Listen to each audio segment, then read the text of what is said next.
Sabemos que antes da religião monoteísta já existia muitos séculos antes a religião politeísta.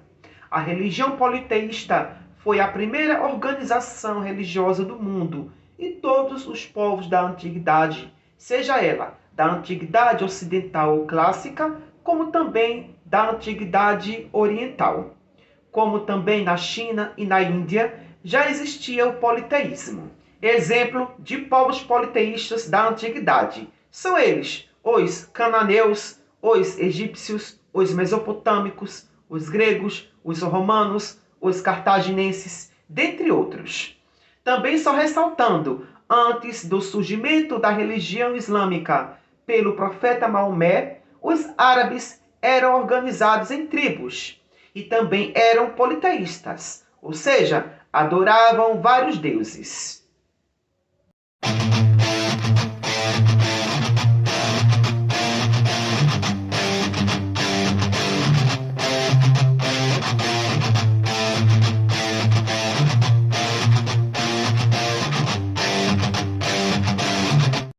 O conceito de monoteísmo na Península Arábica só aconteceu através de Maomé, onde Maomé foi expulso de Meca devido à sua nova religião. Logo em seguida, com o surgimento do Império Persa, pelo imperador Ciro o Grande, surgiu a primeira religião monoteísta, chamada Zoroastrismo. Séculos depois surgiu a segunda religião monoteísta, chamada de Judaísmo, através dos hebreus. Depois surgiu a terceira religião monoteísta, que é o cristianismo, e por último, o islamismo. Não esquecendo também, no Egito Antigo, foi criada uma religião monoteísta pelo faraó Amenófis IV, ou simplesmente Akhenaton, que era Atom, o deus Sol. Quando a gente estuda história antiga e também a história da religião, a gente percebe logo de cara que as religiões só são apenas ações humanas e que uma foi substituindo a outra, pegando elementos culturais da outra e apropriando para si. Como, por exemplo, a Arca de Noé, contada pelos hebreus. É uma apropriação das religiões politeístas dos povos da Mesopotâmia, que você encontra no livro de Astrahasis e também da Epopeia de Gilgamesh. Como também o conto de Adão e Eva, que você encontra em outras versões por outros povos, como também a deusa Inanna, que desceu ao mundo dos mortos e ressuscitou, que encontramos no cristianismo com o personagem mitológico Jesus, que também desceu ao mundo dos mortos e ressuscitou. Também temos uma apropriação do cristianismo sobre os egípcios, onde o cristianismo acredita em vida após a morte, recompensa e julgamento. Assim eram os egípcios, que também acreditavam em vida após a morte, recompensa e julgamento. Também temos no judaísmo a estrela de Davi, ou hexagrama, que na verdade não é a estrela de Davi, é uma apropriação de elementos culturais de outros povos, bem antes dos hebreus. Esse hexagrama pode ser encontrado pelo hinduísmo, pela China, dentre outros povos. Também existem frases famosas citadas na Bíblia, que é encontrada em outros povos muito antes da Bíblia. Por exemplo, faça aos outros o que você gostaria que fizessem a você. Mateus. Esta é uma das frases mais famosas da Bíblia, conhecida como a regra de ouro. Embora seja comumente associada ao cristianismo, esta ideia aparece em muitas outras culturas. Por exemplo, o antigo filósofo chinês Confúcio disse: "Não faça aos outros o que você não gostaria que fizessem a você." Essa ideia também aparece no hinduísmo, no budismo e em outras tradições religiosas. Amor ao próximo, Marcos.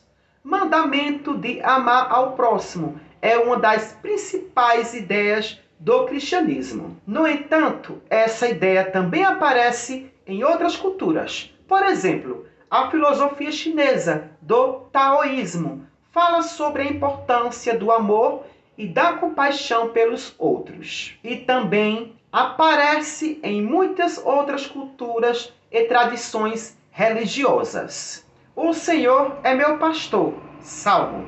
Essa é uma das frases mais conhecidas da Bíblia. No entanto, a ideia de um pastor cuidando do seu rebanho também aparece em outras culturas. Por exemplo, a mitologia grega fala sobre o deus Apolo como um pastor que guia e protege suas ovelhas. Essa mesma ideia também aparece no hinduísmo e em outras tradições religiosas. Aqui só apresentei algumas frases, mas são centenas de frases que existem na Bíblia, mas já existiam muito antes da mesma ou dela. Agora irei apresentar uma mitologia grega muito anterior à da mitologia cristã, onde as duas mitologias são bem parecidas entre si. O que muda são os personagens e o espaço geográfico onde foi construída. Na mitologia grega é o mito de Leda e o cisne, no caso que é o deus Zeus. Já na mitologia cristã temos o mito de Maria e o pombo, que é o Espírito Santo.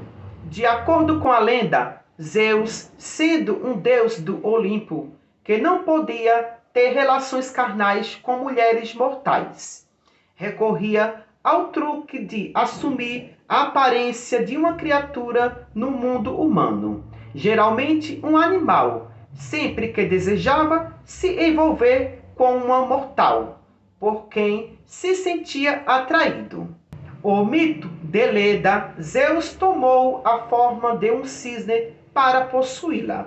Dessa união nasceram Helena e Pollux. Este, contudo, não é um único episódio em que Zeus, se disfarçado, ou seja, disfarçado de algo inesperado, se une a uma mulher imortal, de cuja união surge um super-herói ou semideus, destinado a salvar o mundo ou resgatar a humanidade dos males. Vale a pena ressaltar e mencionar que, se encontrarem semelhanças com os mitos cristãos, isso não é mera coincidência. Na antiguidade ou história antiga, os mitos eram frequentemente copiados e adaptados por diversas culturas e povos. Infelizmente, os cristãos, por não conhecerem história e muito menos a própria história da sua religião, por falta de conhecimento, acham que o cristianismo é algo totalmente exclusivamente dele, único, que não houve modificações, não sabendo eles que o cristianismo é mais uma religião que foi construída e alimentada por elementos culturais de povos antecedentes a ele. Mas, por falta de conhecimento, as pessoas padecem na ignorância e no engano até a morte. Por hoje só, e até o próximo vídeo. Tchau, tchau.